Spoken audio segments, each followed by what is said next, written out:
on Maharashtra Civic body polls. As the counting of votes in Maharashtra's civic body polls is on, it is now emerging clearly that BJP has swept the elections.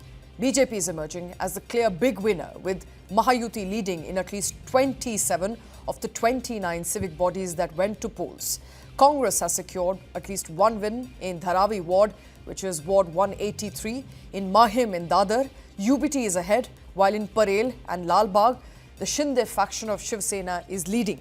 The contest carried high political stakes, with the BJP-led Mahayuti taking on reunited Thackeray brothers, cousins Raj Thackeray of the Maharashtra Navnirman Sena and Uddhav Thackeray of Shiv Sena UBT for control of India's richest civic body.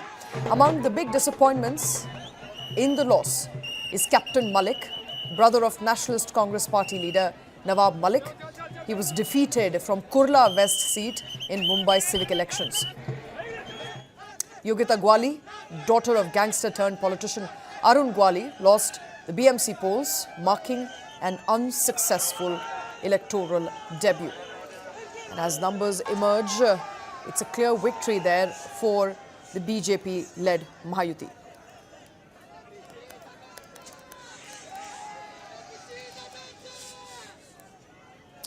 All right, the Maharashtra Civic body poll results are showing a favourable trend for Bharatiya Janata Party and Shiv Sena alliance, according to the early trends which are emerging as of this afternoon. And votes are being counted for 29 civic bodies. BJP is leading in as many as 800 plus wards, with its ally Shiv Sena ahead in 212 wards, I beg your pardon. This trend is emerging as of 12:30 in the afternoon. The spotlight is clearly on Mumbai right now, with the Thackeray brothers reunited to reclaim their heritage and are standing tall against BJP Shiv Sena alliance. Joining me on the show is Rennie Abraham.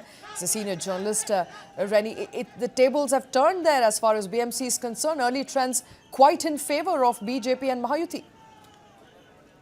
Absolutely, Shweta. And after 25 long years of the Shiv Sena reign over the Brihan Mumbai Municipal Corporation, we are seeing the ushering in of the BJP-led formation. So that's the big change after 25 years. And somewhere the voters have not endorsed the emotional appeal that was put out by the two Thackeray brothers coming together with their political formations, the UBT Sena and the MNS, rather opting for the development plank that BJP's Chief Minister Devendra Fadnavis emphasized throughout the run-up to the civic elections. And as you rightly pointed out, and as Devendra Fadnavis himself had predicted, that at least 27 of the 29 civic bodies of Maharashtra that are having their polls will have an elected mayor from their BJP.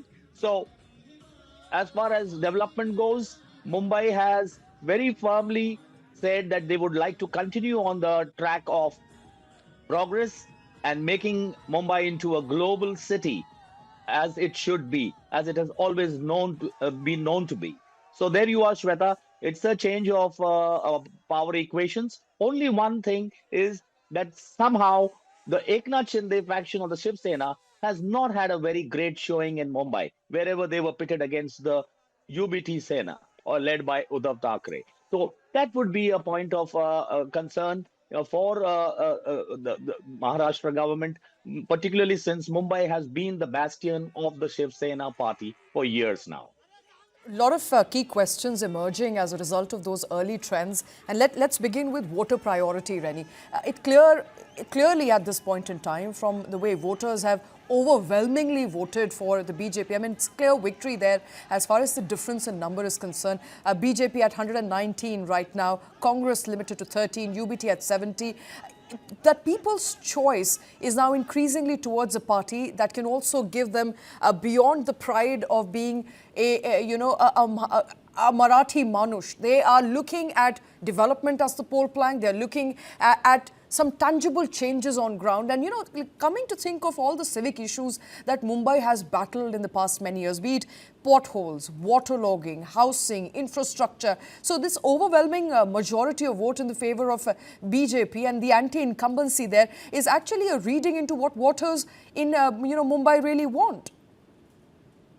Even as I sip this cutting chai, that is, Mumbai is very famous for, Shweta, you're spot on about what the voters' preference was. You know, it was very clear, and a few years ago, the potholed roads had led to a joint parliamentary committee in the Lok Sabha being appointed to figure out why these roads keep getting, potholed within 6 months of being constructed. And the results were clear. There was a report that was tabled in Parliament which suggested that every road that was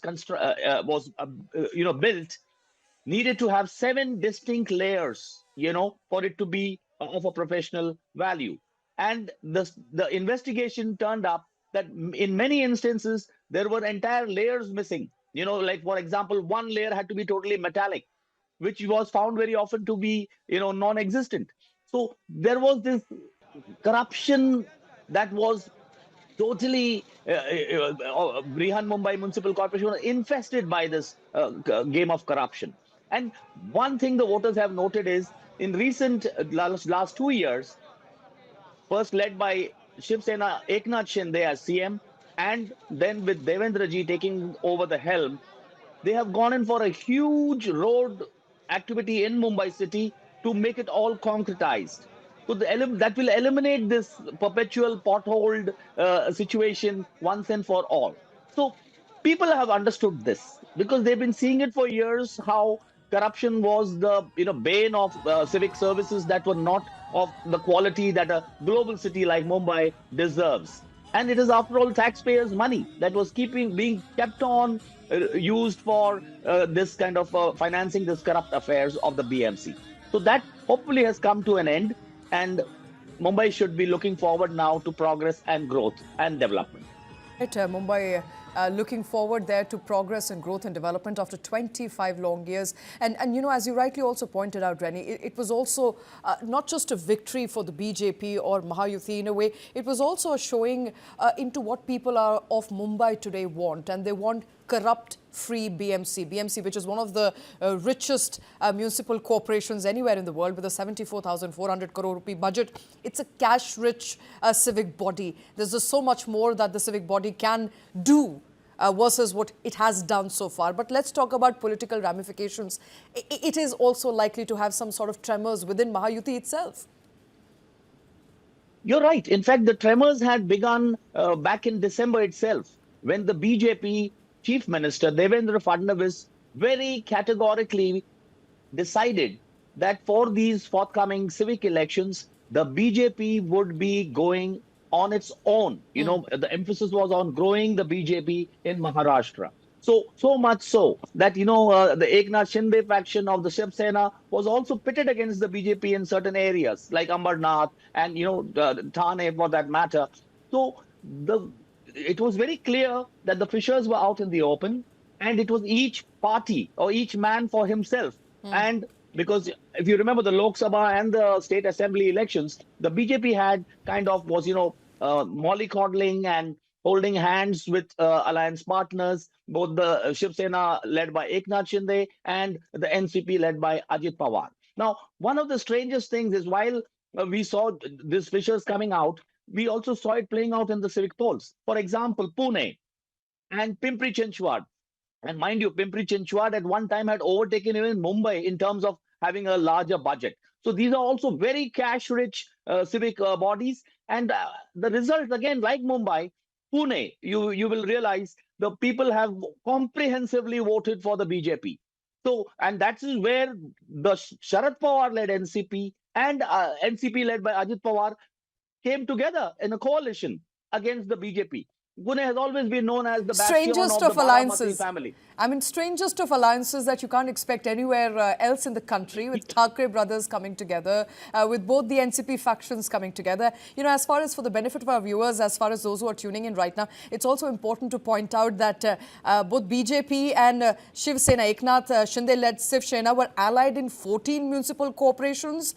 In fact, they were in direct competition in as many as 15 civic bodies. And the early trends which are emerging right now clearly show that Shinde-led faction hasn't done too well. And what does it therefore mean for the state politics at large? You know, any election, if at all, in the country has any bearing on the state elections and subsequently national elections, it is the Mumbai's BMC polls, which will have substantial bearings on collisions going forward in the next state assembly elections. What are we looking at here? Are we looking at a clear victory for the BJP, perhaps becoming the single largest party in years to come? Absolutely, Shweta. In fact, see, this whole process began from the Lok Sabha polls in 2024, and where the BJP suffered a huge reversal in Maharashtra.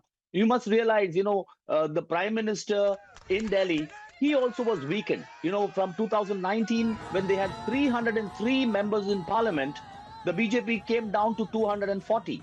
And part of the blame lay with UP and Maharashtra, because Maharashtra, where the NDA had 41 out of 48 MPs, was able to elect very few in 2024. Now that was seen as a voters' reaction to the breakups that were engineered by the BJP in Maharashtra, where the Shiv Sena was bifurcated with the Eknath Shinde faction going out, and the NCP was subsequently bifurcated. But we must remember the voters did punish them in the Lok Sabha, but after which Devendra Fadnavis absolutely deep dived into the political machinery, micromanaged each and every seat for the next assembly elections that followed within 5 months, and he got a record number of 132 MLAs elected only from the BJP itself. So that is what set the course for the BJP to realize even without alliance partners, we have been able to, and the credit totally goes to Devendra Fadnavis.